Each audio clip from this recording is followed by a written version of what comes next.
snub President Trump during UK visit. Prince Charles and Prince William were unwilling to meet Donald Trump on his visit to Britain, leaving the Queen to greet the US President alone. London Times, July 18, 2018. Well, what could be more fitting than British royals snubbing the upstart leader of an upstart former British colony, and one who was elected by deplorables to boot.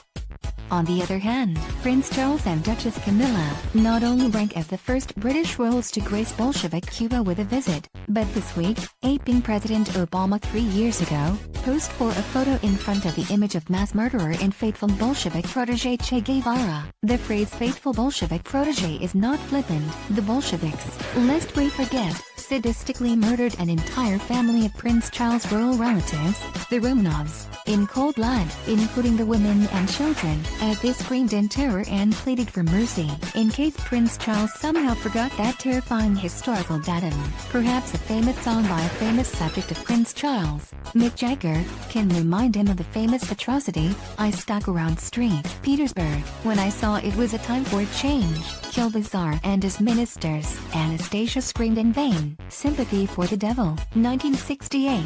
Nonetheless, according to Britain's ambassador to Cuba Anthony Stokes, the royal visit to Bolshevik Cuba was a jolly good show. I think it's been a wonderful visit and the first official royal visit to Cuba. I think that's highly significant. The solution to the world's problems lie behind the Iron Curtain, wrote Che Guevara, who often signed his correspondence Stalin too.